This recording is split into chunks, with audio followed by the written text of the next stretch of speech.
esta charla del Shabbat, del No Más, era aprovechar de hacer una instancia de reflexión, digamos, para entender la coyuntura que estamos viviendo, entendiendo que, bueno, que hay un montón de compañeros ingresantes que arrancan la facultad en un contexto muy complejo, donde está el gobierno de Javier Milei, que hace un ataque brutal contra la educación pública y contra todos los frentes de la sociedad en general. En ese marco nos parecía importante tener una instancia de reflexión para pensar estas cosas, porque bueno, en la universidad lamentablemente un montón de docentes no te cuentan, digamos, la historia del mundo estudiantil, no explican, digamos, las condiciones sobre las cuales se conquistó la educación pública y sobre las cuales se las defiende, sino que es como toda la lógica clásica de la academia, ¿no? De no explicar, digamos, estas cosas en términos políticos, sino todo más de una perspectiva, eso, académica, sociológica, pero no entendiéndola con las luchas políticas que se fueron dando, y bueno, por eso son necesarias las organizaciones estudiantiles, que recogemos ese legado, que lo transmitimos y que lo usamos como instancia de politización, porque bueno, entendemos que las luchas que históricamente dio el movimiento estudiantil se tienen que replicar, son parte del acervo, de las tradiciones que tenemos que nos permiten dar peleas hoy en día, y es por eso que hacemos esta charla, donde bueno, están participando los compañeros, Eric Tano Simonetti, docente de filosofía, que es un compañero que, bueno, que nos puede contar un poco más lo que es el carácter del gobierno de Milei, qué significa, qué viene, cuáles son las perspectivas que tiene, y bueno, cuáles son las perspectivas que tiene, digamos, la clase trabajadora, el movimiento estudiantil para frenarlo.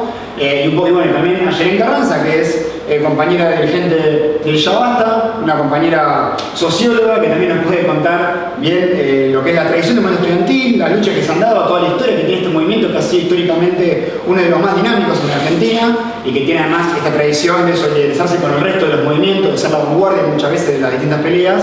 Y en ese marco, bueno, nos van a estar contando lo que es la historia del movimiento estudiantil, las peleas que estuvo dando a lo largo de los años y cómo nos organizamos en la actualidad para defender todas nuestras conquistas y todos nuestros reclamos. Así que, sin más que agregar, te dejo la palabra a los compañeros.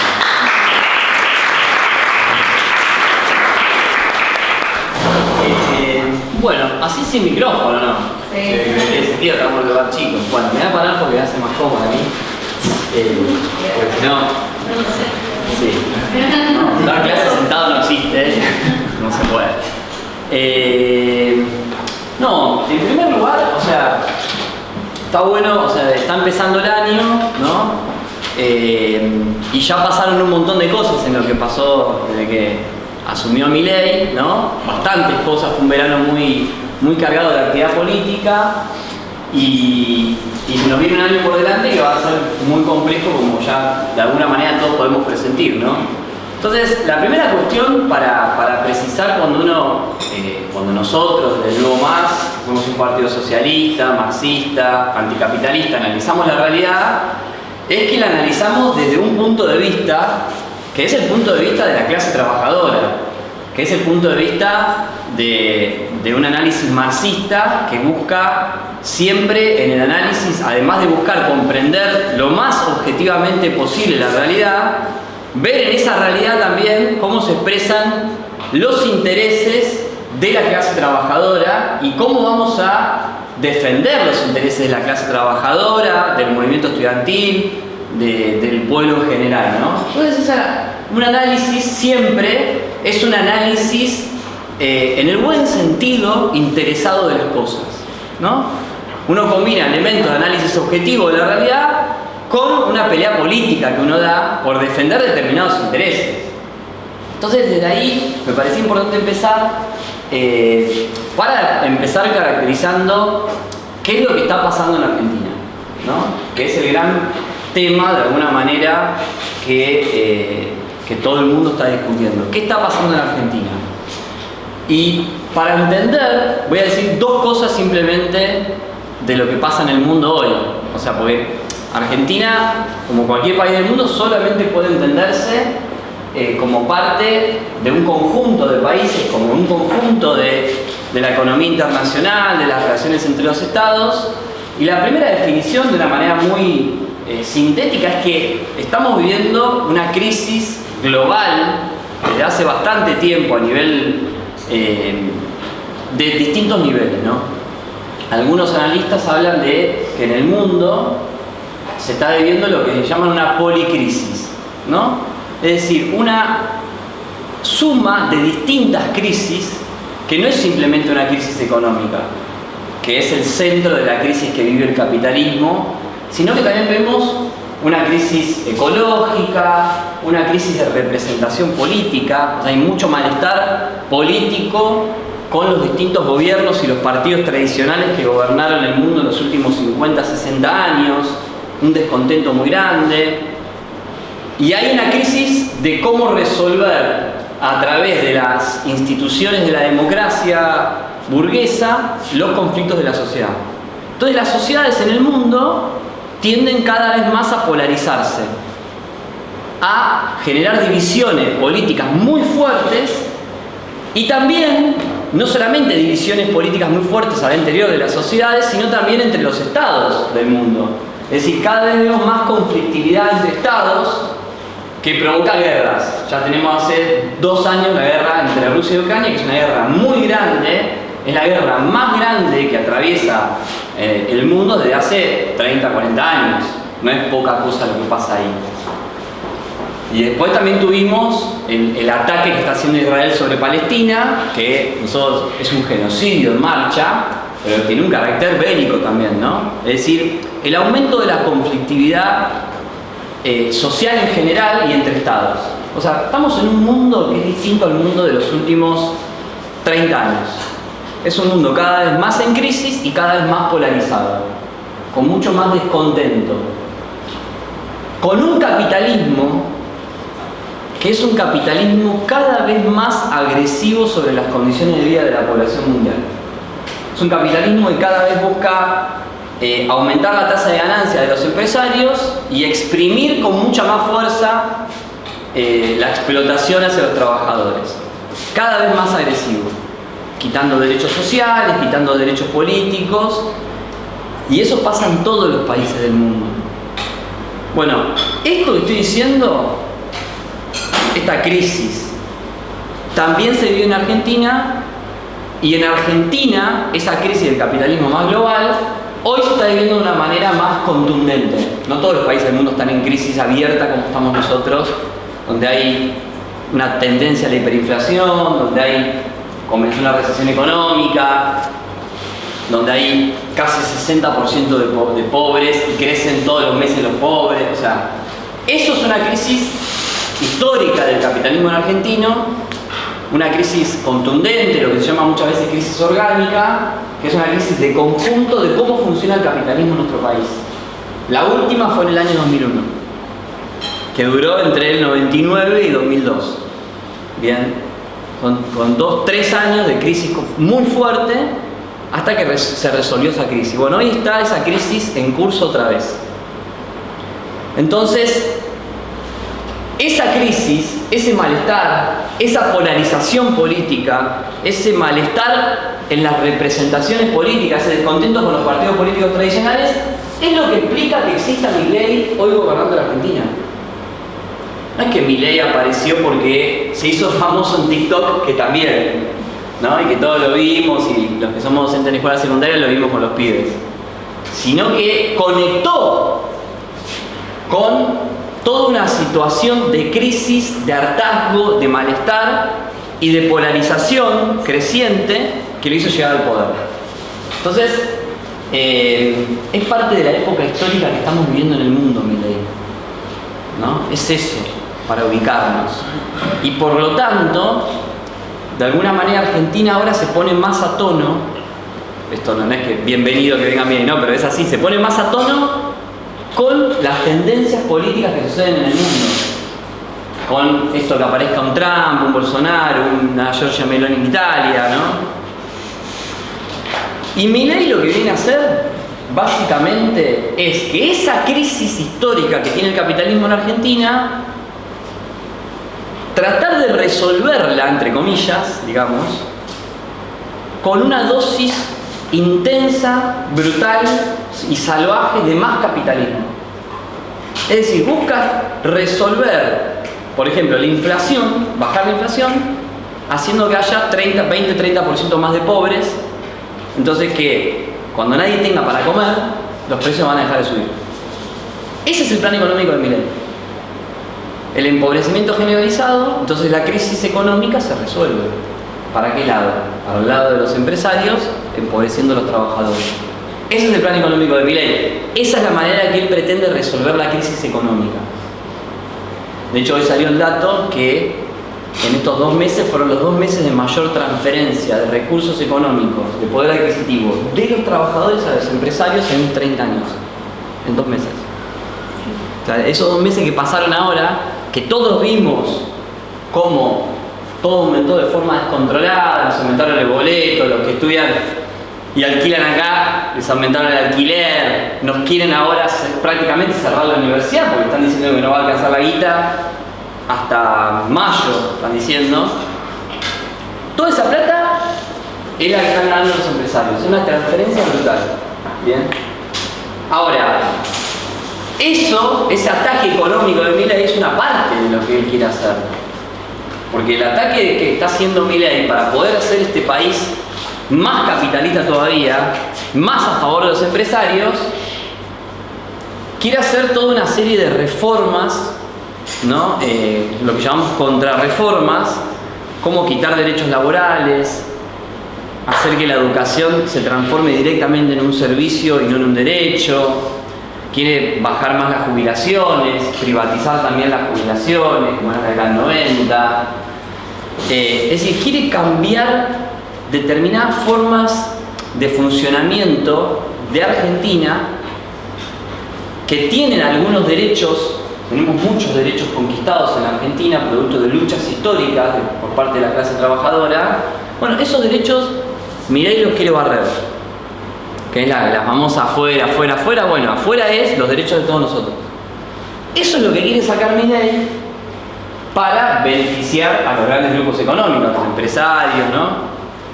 Y que nosotros nos acostumbremos a vivir en una nueva sociedad donde se parezca más a sociedades del mundo donde prácticamente los derechos sociales conquistados no existen.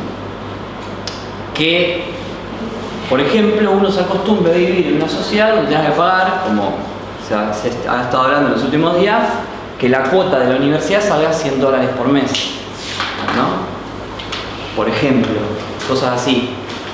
Que no exista más la escuela pública, que tengas que pagar la escuela de los pibes, que la salud, te duele la muela, tengas que pagar 30 lucas para que te revisen.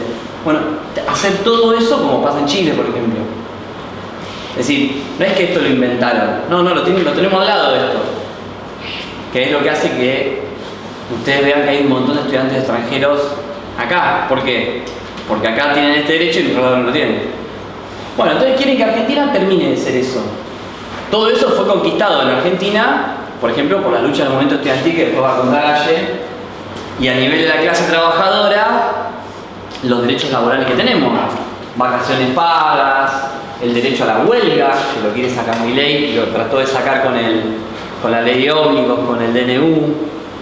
Entonces, todo este ataque global, para poder hacerlo, Milei cuenta obviamente con el apoyo del empresariado, pero tiene un gran problema. O sea, no es que hacer eso lo pueda hacer así nomás. Tiene un gran problema, que es que Argentina es un país que tiene una tradición de lucha gigantesca. Tiene, por ejemplo, una tasa de sindicalización, es decir, de afiliación sindical de los trabajadores del 40%. Ese número es un número altísimo a nivel mundial, no es común eso. Por ejemplo, en Francia, inclusive más bajo, que tiene mucha tradición de lucha. Pero Estados Unidos, ¿cuánto era? 8%. Solo el 8% de los trabajadores están afiliados a un sindicato en Estados Unidos. Acá el 40%. Pocos países tienen el 40%. Es decir, la tasa de sindicalización refleja que los trabajadores en Argentina tienen una conciencia de que tienen que estar organizados para defenderse de sus derechos. Bueno, eso es muy importante porque es lo que ha frenado muchos ataques históricos a los trabajadores a través de movilizaciones, de paro, de procesos de lucha gigantes. Bien, entonces, en la Argentina existe lo que muchas veces nosotros del marxismo llamamos relaciones de fuerza, que es lo que tiene como problema Milei hoy, ¿no? ¿Qué son las relaciones de fuerza? Es toda la organización popular de trabajadores, del movimiento estudiantil, del movimiento de mujeres, todas las organizaciones asamblearias que existen en Argentina, las que luchan en defensa de la ecología, toda esa organización, esa conciencia de defender derechos, las experiencias acumuladas de lucha, eso es las relaciones de fuerza, que en Argentina son muy fuertes y que esas relaciones de fuerza se fueron conquistando habiendo tirado abajo la dictadura militar hace ya muchos años, después en las luchas contra el ajuste del 2001 con la rebelión popular, en las luchas muy fuertes que hubo contra Macri hace 5 años atrás. Eso fueron fortaleciendo las relaciones de fuerza de la clase trabajadora, del movimiento estudiantil, haciéndole a la burguesía, al capitalismo en Argentina, muy difícil poder quitarnos derechos. Nos han podido quitar algunos derechos, pero les hizo muy difícil hacer de la Argentina Chile o Perú. ¿Bien? Eso es lo que quieren hacer ahora. Entonces, ¿qué pasa? Si quieren ahora, por ejemplo, privatizar la universidad o cerrar o que no haya plata, se van a encontrar al movimiento estudiantil y a los docentes también plantados para defender eso. Ya lo saben ellos. O si nos quieren quitar el derecho a la huelga a los docentes, que lo quieren hacer, declarando esencial la educación, se van a encontrar con la lucha de los docentes y se van a encontrar con la resistencia. Y eso ya les empezó a pasar, porque ni bien empezaron a ajustar, recuerden todo lo que pasó en diciembre. Arrancaron el ajuste, anunciaron el DNU, lo decretaron. Nosotros desde los distintos partidos de la izquierda, nosotros del Nuevo Más, nos habíamos movilizado el 20 de diciembre a la noche larga del DNU y todo el mundo salió a cacerolaar. Eso generó un clima de rechazo social a las medidas del gobierno que presionó a la CGT para que convoque el paro general. Y después generó eso, una respuesta muy fuerte, porque el paro general es histórico. O sea, es la primera vez que en Argentina, un mes y pico de gobierno, hay un paro general de la clase trabajadora. Esas cosas no suelen suceder, son eventos históricos porque son eventos que no pasan siempre. Bueno, fuimos a una acción de lucha de la clase trabajadora que permitió generar un clima de que empezó la lucha en defensa ante los ataques del gobierno de Milei. Muy rápidamente. Cuando muchos no lo esperaban. Realmente muchos no lo esperaban. Pero empezó, ¿no? Una serie de luchas que son para defenderse de los ataques, no para ir ahora todavía a recuperar derechos, eso no estamos todavía, sino para defendernos de los ataques, ¿no? Luchando activamente. Bueno, eso es lo que empezó a pasar, que fue lo que le hizo a Milei que se le caiga la ley ómnibus, que era toda una serie de reformas que prácticamente era la transformación de la Constitución Nacional. O sea, Milei pretendía transformar toda la legislación argentina y él declararse como una especie de dictador civil, de monarca, porque la ley ómnibus le daba plenos poderes de gobierno, sin usar el Congreso. Entonces, ¿cómo le va? Entonces, esa primera derrota que tuvo el gobierno se chocó contra las relaciones de fuerza, es decir, contra todo ese poder organizado que tiene la clase trabajadora en Argentina. Es decir, el gobierno, por primera vez, de una manera contundente, después del 2001, un gobierno que gobierna para los capitalistas, trató de desafiar la fuerza que existe por parte de los trabajadores en Argentina y se encontró con un límite. Eso le generó una derrota importante al gobierno. Lo dejó, le marcó la cancha. No es que lo hundió, le marcó la cancha. El gobierno igual, como es un gobierno agresivo, sigue la ofensiva atacando, ¿bien? Pero no trató de volver a ser la ley ómnibus. Porque es un gobierno que tiene un carácter muy minoritario como poder estatal pero es un gobierno que tiene el apoyo del empresariado, entonces no es un gobierno débil. Que sea minoría dentro del Parlamento no lo hace débil, porque tenés el apoyo de toda la burguesía en Argentina. Y, esto es muy importante, indirectamente, nadie, ninguna fuerza política, ni el peronismo, ni el radicalismo, ni la Iglesia Católica, ni la CGT, ni ningún sector de poder en Argentina quiere que el gobierno se hunda. Todos quieren que el gobierno gobierne y que algunos querrán defender alguna cosa que el gobierno les quiere sacar, pero todos los actores políticos en Argentina que representan algún sector de poder quieren que este gobierno llegue a gobernar los próximos 4 años. Todos están a favor de la gobernabilidad. ¿Vieron que se habla todo el tiempo de la gobernabilidad? Bueno, ¿qué es la gobernabilidad? Que el gobierno no se vaya como se fue de la boca. Que el pueblo no salga a la calle y lo eche. Bueno, como todos los sectores de poder vieron que eso puede pasar y que eso, cuando pasa eso, el pueblo, la clase trabajadora queda muy empoderada. Y después de hacer algo así, lo que suele suceder es que va por más derechos y sale fortalecida, sale más organizada, mucho más consciente, más politizada. Quieren evitar. Es decir, el peronismo, por ejemplo, le tiene más miedo. Prefiere que gobierne Milei 4 años y destruya todo a que se produzca un proceso de rebelión de los trabajadores que pueda cuestionar el conjunto del sistema social. Esto que acabo de decir es el principal debate en Argentina de hoy. Es el debate que tiene la burguesía, que es la preocupación porque Milei, con su nivel de agresividad y de provocación, no genere una crisis de gobierno que lo pueda hacer caer, pero al mismo tiempo es un gobierno tan agresivo que ataca hasta ellos mismos. Atacó al gobernador de Chubut, que es del PRO. Es decir, quiebra de alguna manera ciertos lazos que le permitirían una gobernabilidad más estable. Entonces la burguesía, ¿qué dice? Hacer el plan económico de contrarreformas, pero construir consensos para poder gobernar Argentina. No sé si vieron el día que fue derrotada la ley ómnibus, que Pichetto, peronista de derecha, le dice: che, gobiernen bien, o sea, no pierdan, ganen, acá vienen a ganar. No puede ser que estén haciendo lo que hacen.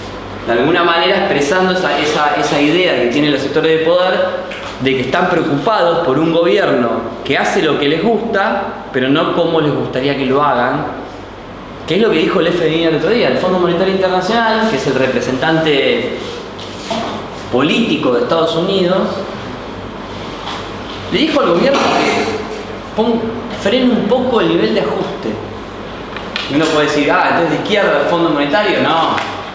El Fondo Monetario Internacional lo que ve es que este gobierno puede descarrilar y todo el programa de reformas económicas pro-capitalistas se puede ir al tacho.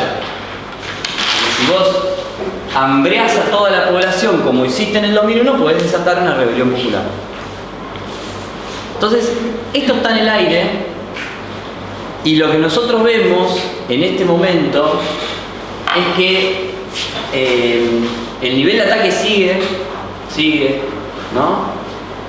El nivel de empobrecimiento sigue, es decir, una ofensiva muy contundente, no solamente en lo económico, sino en otros terrenos. Por ejemplo, el gobierno provocó al movimiento de mujeres diciendo que iba a quitar el derecho al aborto. Todo el tiempo hace esas cosas. Pero que, desde que fue el paro de la CGT, desde que fueron las jornadas de lucha en el Congreso, que estuvimos ahí con todos los compañeros de Nuevo Más, colaborando para que caiga la ley ómnibus, lo que empezó a gestarse a nivel de la población es un clima de organizarse, de salir a luchar, de salir a pelear. Y nosotros lo que estamos viendo ahora es que este mes, que empieza el viernes, marzo, va a ser un mes bisagra, porque van a manifestarse en la calle 3 actores que todavía no se manifestaron directamente con contundencia, porque también estábamos en vacaciones, que son en primer lugar el movimiento estudiantil, que va a tener acá en La Plata su primera acción de lucha la semana que viene, y que va a empezar a ver distintas luchas en la medida en que el movimiento estudiantil venga a la universidad y se entere que quedan 3 meses para pagar la luz y el gas y los salarios de los docentes. Eso es lo mismo que pasó en el 2001. A mí me pasó lo mismo. Yo entré en el 2001 en la facultad, acá Humanidades. Y eran los rectores los que nos decían, che, no va a haber plata. Hasta los rectores hicieron una marcha una vez. Para que se den una idea, que terminó en las escalinatas del museo. Para que se den una idea, cuando ya, claro, no tienen plata para pagar, no podían cerrar la facultad. Eso hoy, yo opino que el movimiento estudiantil todavía no tiene conciencia de que eso está pasando así. Es tarea informar eso, ¿no?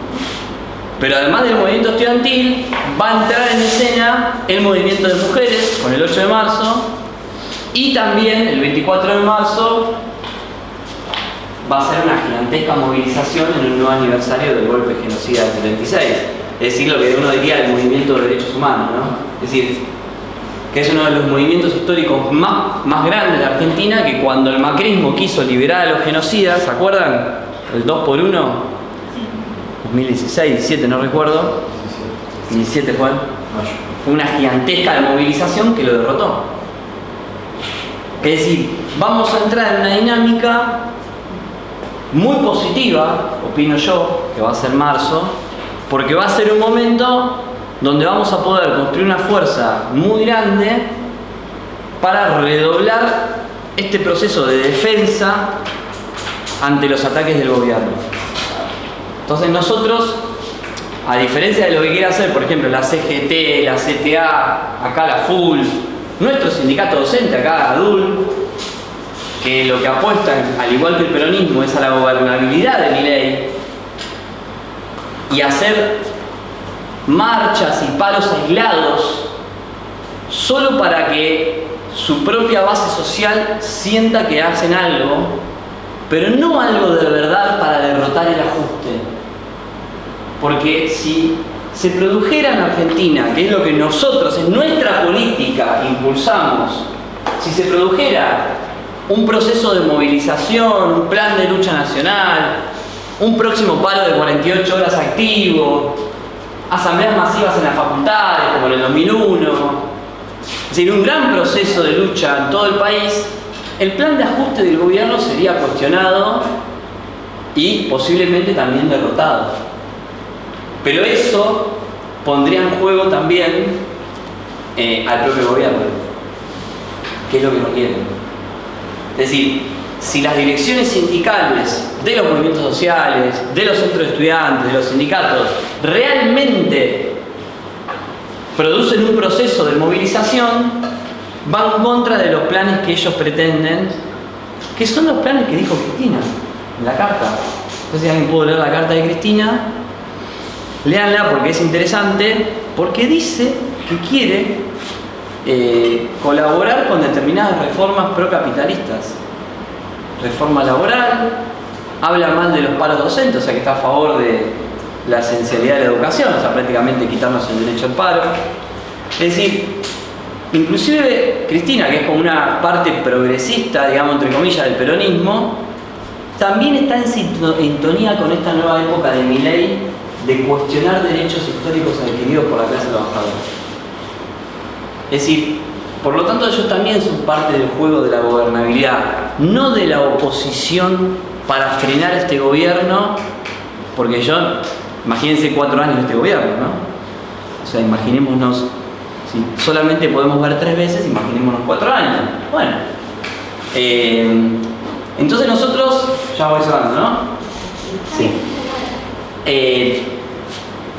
Seguramente, bueno, me quedaron varios elementos, ¿no? Pero después lo podemos charlar cuando hagamos la conversación. Todas las tareas ahora del presente es impulsar la organización en los lugares de trabajo, en los lugares de estudio, masificar las acciones de lucha para ir ganando a muchos sectores que también apoyaron confundidos al gobierno por toda la bronca de lo que fue el gobierno anterior, porque el peronismo la verdad que fue un desastre, y muchos sectores legítimamente lo repudiaron y realmente por falta de perspectiva política terminan eligiendo un gobierno antiobrero, antipopular. Es decir, y acá en la facultad seguramente eso se va a expresar, como también nos pasan docentes que se expresa ese sector. Pero a ese sector nosotros lo vamos a ganar luchando, convenciendo primero a los que están contra mi ley de que tienen que luchar. Que somos, yo opino que somos mayoría igual. Porque acá en la universidad, ¿quién va a estar a favor de que la cancelen? Y habrá 2 o 3, ¿no? Después vamos a estar todos en contra de la universidad. Es decir, por eso es tan importante, ahora que ustedes tienen una acción de lucha, el 5, ¿no? Impulsarla con todo, invitar a los docentes, invitar a todos los estudiantes en toda la universidad, para que empiece a expresarse esa bronca y colaborar en esta perspectiva que planteamos del Nuevo Más, de ir hacia un proceso generalizado en la sociedad de defensa activa de los derechos conquistados. Así que bueno, cierro acá y le damos la palabra a Yelén. Gracias.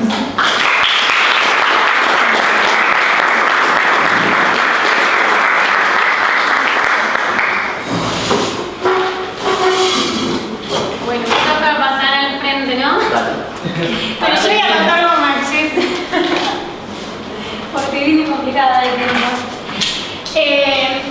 Bueno, en principio, bienvenidos y bienvenidas a todos. Estamos muy contentos de que estén acá, obviamente, en la Universidad Pública, en la Facultad de Humanidades.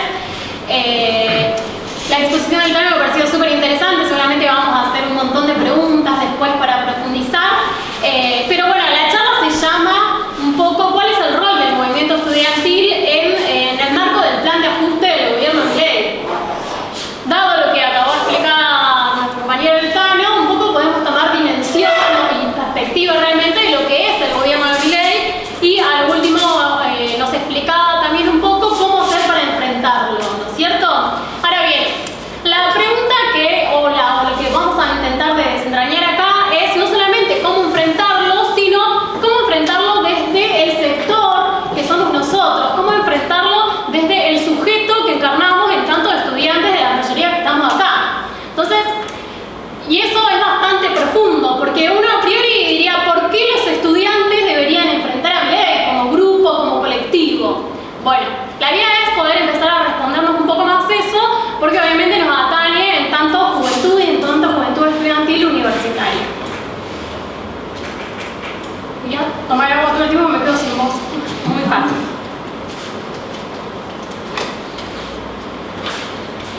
Ahí, me parece, me acuerdo que Trotsky decía, León Trotsky, que fue un gran revolucionario marxista de la Revolución Rusa de 1917, que los jóvenes eran siempre y en todos lados, decía, en todos lados son radicales, y no de la UCR, sino radicales de que son realmente, que plantean un cambio estructural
La idea era poder desarrollar un poquito ciertos acontecimientos históricos o la lucha de los últimos, sin aburrirlos demasiado, 30 años del movimiento estudiantil del cual pertenecemos y la juventud universitaria.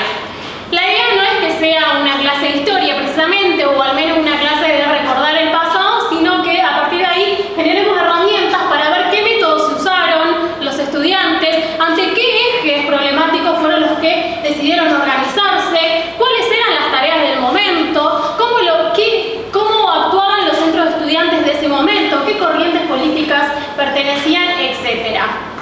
Ahora bien, sin ir todavía a eso, en ese sentido nosotros sostenemos que la juventud puede ser protagonista porque fuimos parte en términos históricos desde algunos, por ahí de algún curso de ingreso, quizás dan que la universidad está cogobernada, ¿no es cierto? Que los estudiantes formamos parte del gobierno de la universidad, después podemos hacer muchos cuestionamientos a cómo está cogobernada y lo que significa eso, pero eso fue gran parte y hoy tenemos una universidad pública, gratuita y autónoma gracias a la reforma del 18, que fue una pelea estudiantil que peleó precisamente por eso. Entonces, desde el vamos, hoy la Universidad de Argentina es ejemplo en 2024, partiendo de 1918 hasta la actualidad en todo el mundo. Fuimos parte de ese momento, así como fuimos parte de esa juventud que en los años 60 salió a pelear con el movimiento negro en Estados Unidos, como fuimos parte de la juventud que ante una de las huelgas obreras más importantes en Francia en 1968 generó uno de los hechos históricos del siglo XX más grandes que existió, como fue el Hoyo Francés. Fuimos partícipes en Argentina, la juventud universitaria también, de lo que fueron las luchas en los 60 y 70, también con el Cordobazo, uniéndonos a los obreros metalúrgicos, uniéndonos por ejemplo, Berizo con los obreros del frigorífico. Bueno, movilizamos en conjunto. Y al mismo tiempo, después resistiendo la dictadura militar, como muchos saben, si uno ve la torta de quiénes fueron las personas que pertenecían a sectores, medio cajón, un poco igual, pero desaparecidos, vamos a ver que hay una gran proporción, por un lado, de clase trabajadora, que eran delegados de fábrica, que habían sido desaparecidos, que eso muchas veces se oculta, que eran trabajadores, las mayorías, y no necesariamente de las guerrillas. Y por otro lado, el sector estudiantil, ¿no? Muchos estudiantes. Los que fuimos a las escuelas acá en La Plata también, o en otros lados, vemos cómo habían estudiantes que tenemos en nuestra escuela, Normal 3, por ejemplo, que fue mi escuela, pero los que fueron al liceo, otros, que fueron desaparecidos. Tenemos las plaquitas en muchos lugares. Bueno, porque fue ese sujeto que resistió la dictadura y después vino una derrota histórica de toda la clase trabajadora y de los sectores populares explotados y oprimidos. Ahora bien, con todo este repaso ya vamos llegando también a un momento que en los 90 también fue protagonista de la resistencia contra el neoliberalismo de Milei. Después vamos a tener la elección en el 2001, etcétera, etcétera. En fin. Entonces, lo que vemos es que somos parte de esa historia y por eso nosotros entendemos que es necesario hoy intervenir. En ese sentido, no sé si de manera muy escueta, pero bueno, por ahí los voy a aburrir un poquito. Mi idea era contarles un poco más de lo que fue los años 90 y la resistencia contra la LES, no tanto porque los momentos históricos se parezcan. En ese sentido quiero aclarar una cuestión metodológica importante, que es que lo tenemos en el sentido de generar herramientas de esto, de cuáles son los métodos, cuáles son las tareas, etc. Y no tanto del contexto, porque son dos momentos históricamente completamente distintos. Como nos explicó el Tano, yo iba a contar los 90 y el Tano fue toda su exposición diciendo que esto no es nada comparable a los últimos 30 años. Entonces estamos hablando de otro mundo que no es comparable a los últimos 30 años. Ahora bien, comparable del todo no son, pero mirar nuestra historia nos ayuda a sacar herramientas porque forma parte de nuestra experiencia histórica y por lo tanto de nuestra conciencia actual, que son las herramientas y esas relaciones de fuerza construidas en un último tiempo. En ese sentido, los 90 era algo que nada que ver a lo que es hoy, y aunque un poco la pasemos mal en estos tiempos que vivimos, los 90 eran mil veces peor. Veníamos de la caída del muro de Berlín y del fracaso estrepitoso de lo que fueron las burocracias que tomaron el poder en nombre del comunismo y del socialismo, la idea de que otro mundo no es posible, y también de unos años 90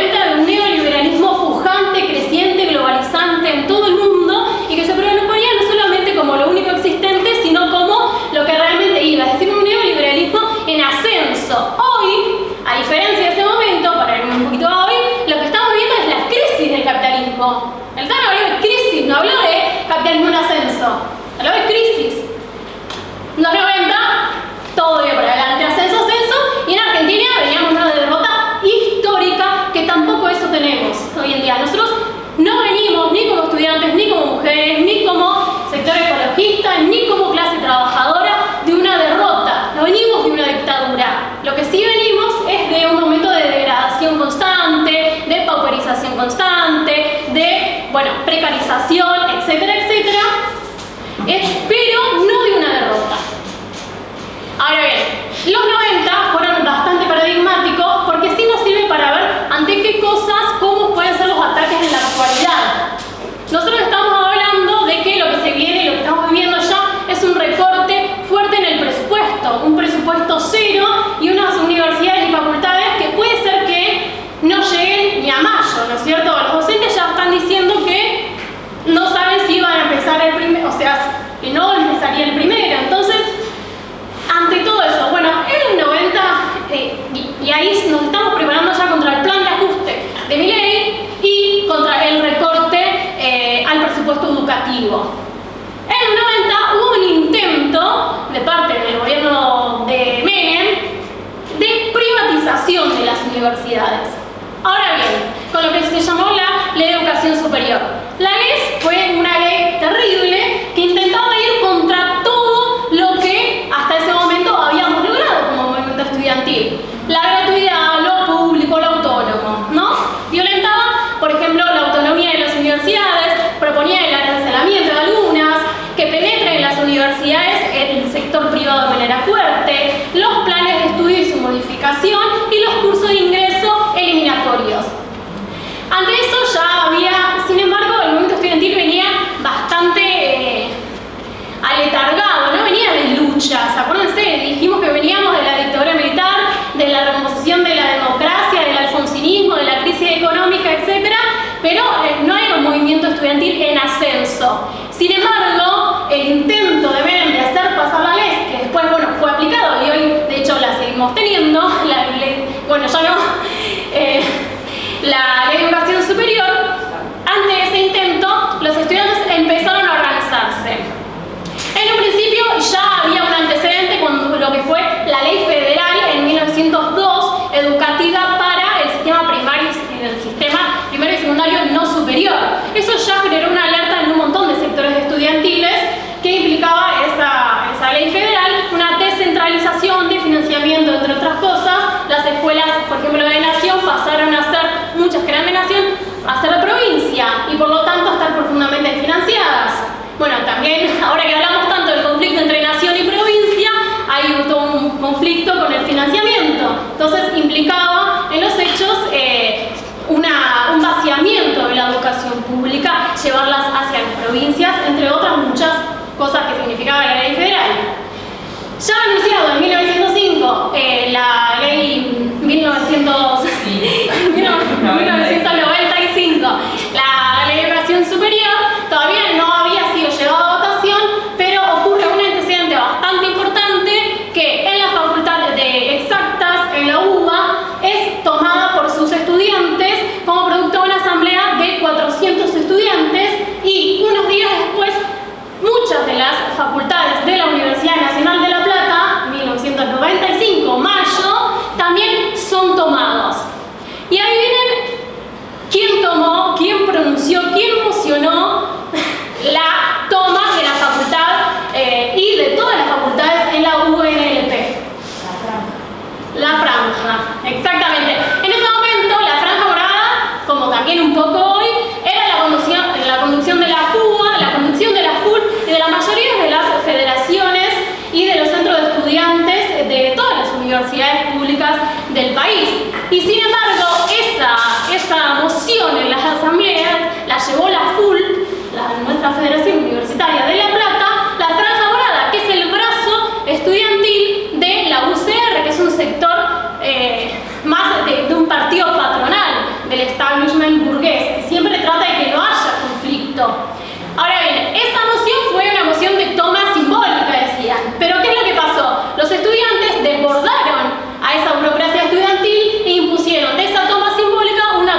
es impresionante, pero bueno, empiezan tomas en todo el país, se empiezan a generar...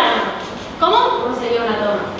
¿Cómo sería una toma? Administraban todos los edificios.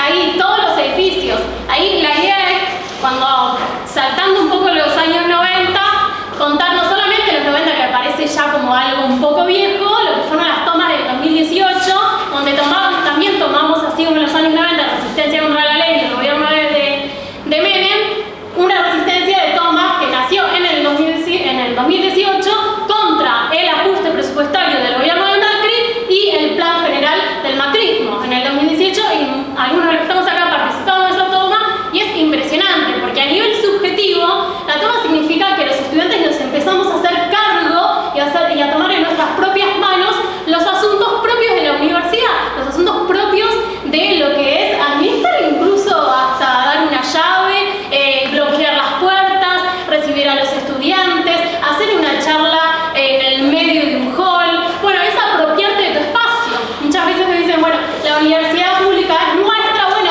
ahí lo llevamos no solamente a las palabras de que la universidad y que la educación es nuestra en términos retóricos, sino que también lo hacíamos carne. Entonces, los estudiantes formamos parte de la administración de la institución y de poner el edificio a disposición de las luchas populares del momento. Eso tiene muchas aristas a nivel subjetivo, es interesante porque estás en un momento de asamblea permanente, discutiendo con un montón de otros estudiantes, durmiendo en la facultad, haciendo citas, bueno, un montón de cosas, jornadas de todo tipo, de lo que significa realmente apropiarse de ese espacio. No sé si voy abriendo mucho, más o menos. Paso al 2018. Bueno. Entonces, ahí ya, cuando se empieza a desprender la FUBA, la Federación Universitaria de Argentina, conducida también por la Franja Morada, llama a una gran movilización donde se movilizan más de 22 facultades de todo el país en una marcha impresionante cuando empieza a sesionar para que, por la ley, y un grupo, toda la marcha era enorme, empiezan a rodear Congreso, la marcha es tan multitudinaria, y un sector además se empieza a desbordar, se empieza a ir a radicalizarse un poco más al punto de no solamente movilizar, sino de bloquear las puertas del Congreso para que los diputados no entren. Eso hace que la sesión caiga y se obtiene un pequeño primer triunfo de parte del movimiento estudiantil de ese momento, mostrando la fuerza que tienen los estudiantes cuando se organizan, cuando luchan, cuando toman, digamos, estos métodos históricos en sus manos y los hacen efectivos. Entonces, ahí. Después empieza a haber toda una discusión porque la Franja Morada recula, obviamente, y a la siguiente sesión dice, bueno, no tenemos que bloquear, hacemos clases públicas nada más afuera, y bueno, ahí se contiene y después la LES pasa. Sin embargo, la discusión sobre la LES va a seguir a lo largo de toda la historia de resistencia contra esta LES, y aunque se votó finalmente, su efectivización nunca fue completa del todo. Es decir, hoy vemos que no hubo una privatización en sí, por más que se haya aprobado la LES, y después las universidades lograron, por distintos mecanismos, resistir su aplicación efectiva, y también porque la lucha fue constante para que realmente no se efectivice una privatización, un arancelamiento. Después hubo muchas luchas en medicina contra los exámenes, por ejemplo, para que no sean eliminatorios, que eso era lo que se permitía. Bueno, entonces, ahí en los 90 vemos también ese grado de conciencia y ese grado de radicalización. Ya llegando un poco más a la actualidad, lo que vamos a ver en el 2001-2002 tiene un rol protagónico, se vuelven a tomar las facultades y las universidades en distintos lugares, en la UBA, en la Universidad de La Plata y en otros lugares, contra el recorte del presupuesto. De vuelta aparece el recorte del presupuesto con López Murphy, ahí se logra también derrotar y que retroceda, y después vamos a ver una juventud que quizás en el 2001-2002 no va a actuar o intervenir tanto en tanto movimiento estudiantil luego de esas tomas y esa lucha contra el recorte llevado a cabo por el ministro López Murphy, sino más bien diluido en lo que son los piquetes, los cacerolazos dentro de la gran lucha que se lleva a cabo y la rebelión desde 2001-2002, y vamos a ver una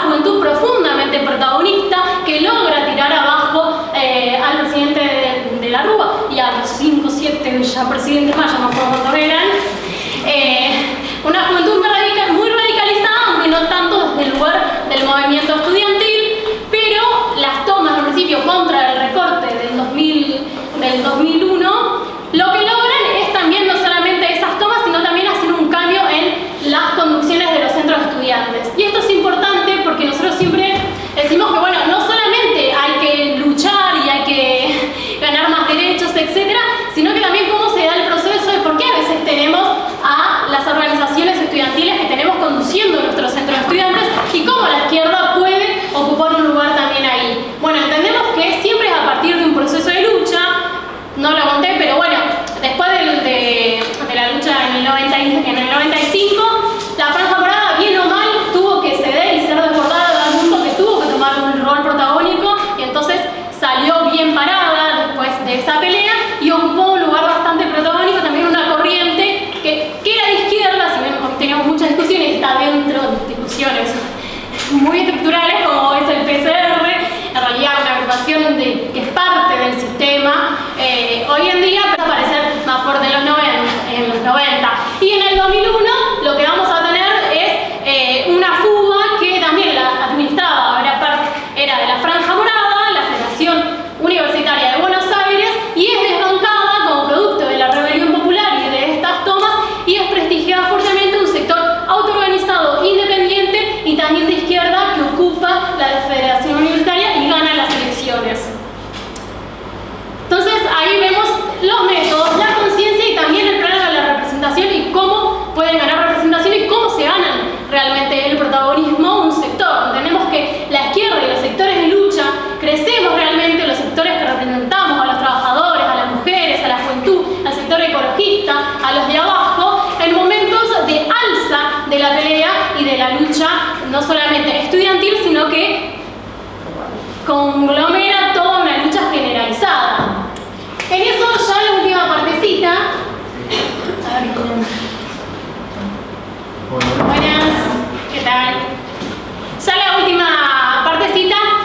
Algunos vivieron de los que están acá lo que fue el 2018 y la lucha contra el macrismo. Ahí es muy interesante porque en el 2018 la primera toma fue en la facultad, en la Universidad de Córdoba, fue una toma muy importante y fue una de las últimas también en ser levantadas. Córdoba tiene una tradición de lucha también importante. Y por otro lado, en la ciudad de La Plata, lo que tenemos son también las tomas de 6 facultades, ¿no? Psicología se tomó en el 2018, humanidades, exactas, trabajo social, bellas artes y el observatorio. Yo traté de acordar, yo decía son 6, pero no me acordaba la sexta y era el observatorio. Perdón si hay gente de observatorio. Pero bueno, también fueron 6 facultades tomadas en el marco no solamente de la solidaridad con los compañeros, que se empezó a tomar facultades como un ejemplo, como una especie de cosa rebote, que se toma una facultad y todo que se toma otra, bueno, porque eso, la lucha y las ganas y la organización se contagia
El AULE, que son los de rosa de acá, que son una agrupación que en su momento fue bastante de izquierda, pero que hoy forman parte, en su momento ya formaba parte del peronismo, hoy forman parte del Frente de Todos, de un gobierno profundamente, y de un partido político profundamente patronal, ¿no es cierto? Si bien como expresiones de gobierno distintos tuvieron que dar concesiones a los sectores populares, de trabajadores, de mujeres y juventud, pero responden siempre en última instancia a asegurar los intereses de los de arriba, aunque tengan que en algún momento dar ciertas concesiones. Bueno, esta idea de que tienen que a veces dar ciertas concesiones y como son como una especie, es medio incorrecto esto, pero de centroizquierda, vamos a decirlo, se sienten muy presionados por lo que estaba sucediendo y ellos mismos ven la situación al punto de que plantean una toma, pero igual que la franja morada de los 90, simbólica. Dice, bueno, pero que sea simbólica, es decir, tomar sin tomar, hacer como que tomamos, pero que todo el mundo tenga clases, que, bueno, siga la decana estando en su lugar, que no, nada mucho más. Bueno, ahí también de vuelta logramos desbordar a la burocracia estudiantil por la medida de la exigencia, pero también de formar parte y de hacernos parte de esa toma y de empezar a dirigirla a nosotros y empezar a involucrar un montón de estudiantes que quizás no formaban parte de organizaciones, pero que tenían muy en claro algo, que es que tenían que pelear contra el gobierno de Milei. De Milei, decía son dos con M, con Milei, Macri, con Milei, Macri, Menem. Y son cortitos. Entonces, bueno, la lucha fue impresionante y por sobre todo, además porque ocupó un gran rol la unidad obrera estudiantil levantando las banderas del cordobazo, levantando la bandera del mayo francés, porque fue bastante importante. Esta facultad se tomó alrededor de 14 días, un montonazo, creo que más que, no sé, en los 90, más que, sí, fue un montón. En el 2001 fue una semana. En el 2001 fue una semana y lograron retroceder igualmente un montón de recortes. Pero bueno, en síntesis, todo este recorrido histórico iba a que también, no a estudiar la historia, porque sí que muchas veces en esta facultad estudiamos como para conservar datos y decir, mira, sé quién mocionó la toma, sino para darnos cuenta del rol protagónico que ocupó históricamente el movimiento estudiantil, cuáles fueron sus métodos, por ahí muchos otros no hablé, hice énfasis en las tomas, pero una de las cosas importantes fueron las sentadas, también en las clases públicas, obviamente las asambleas como método de los más importantes, y también nunca fue aislándose del resto de los sectores de los estudiantes, pero siempre fue un sector que, a decir de Milei, la veía más, viste que a veces habla con, no sé, una amiga y no la ve, te dice, no, bueno, mis amigos, tengo muchos amigos señoristas, me dicen, bueno, pero no sé si están dadas las condiciones, quizás ahora esto, lo otro. Nosotros no estamos planteando hoy tomar la facultad, lo que estamos planteando hoy es que hay condiciones determinadas que cada vez las vamos a ver más y que las vamos a ir creando con nuestra propia acción, porque las condiciones no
plantean es como recorte presupuestario, privatizaciones,